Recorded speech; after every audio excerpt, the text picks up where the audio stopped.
তুমি আজকে তোমার টিফিন শেষ করেছো? এতগুলো টাকা তুমি কোথায় পেলে? আমি তো তোমাকে দিইনি, তোমার বাবাও দেননি, তাহলে এত টাকা তুমি কোথায় পেলে?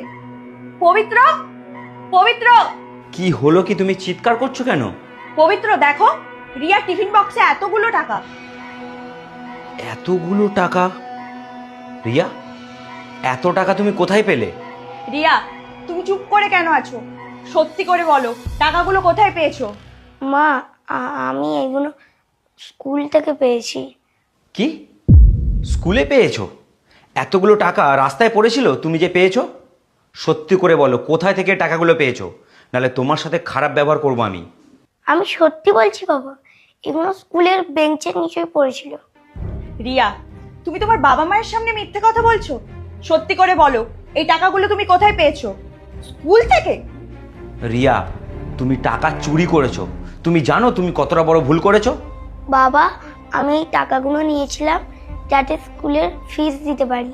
এমনিতেই তোমরা অসুবিধার মধ্যে ছিলে, তাই আমি চাইছিলাম না যে তোমরা আর অসুবিধার মধ্যে পড়ো। আমি জানি মা, তুমি আমাদের সাহায্য করার জন্য টাকাটা নিয়ে এসছো।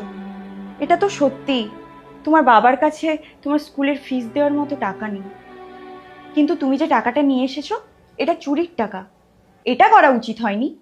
আচ্ছা, তাহলে তোমার স্কুলে এটাই শেখায় তোমার কাছে যখন টাকা থাকবে না তুমি চুরি করো।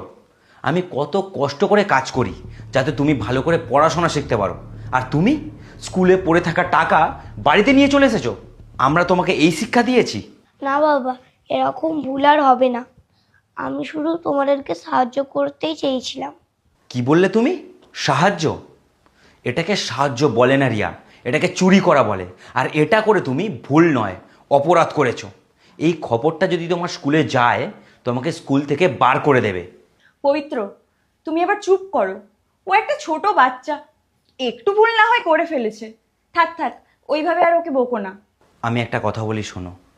এই দুনিয়ায় ভালো মানুষ হতে গেলে নিজের সততাকে ঠিক রাখতে হবে, তোমাকে সঠিক পথে চলতে হবে। আর এই কাজটা করে তুমি ভুল নয়, অপরাধ করেছো। তুমি যে এই টাকাটা বাড়িতে নিয়ে এসেছো, একবার ভেবে দেখো, যার এই টাকাটা তার হয়তো আমাদের থেকেও বেশি প্রয়োজন। সে হয়তো কোনো বিপদে পড়ে আছে। আর এই ব্যাপারটা তোমার স্কুলের কেউ যদি জানে, তাহলে তারা কি বলবে? যে আমরা তোমাকে ভালো করে শিক্ষা দিতে পারিনি।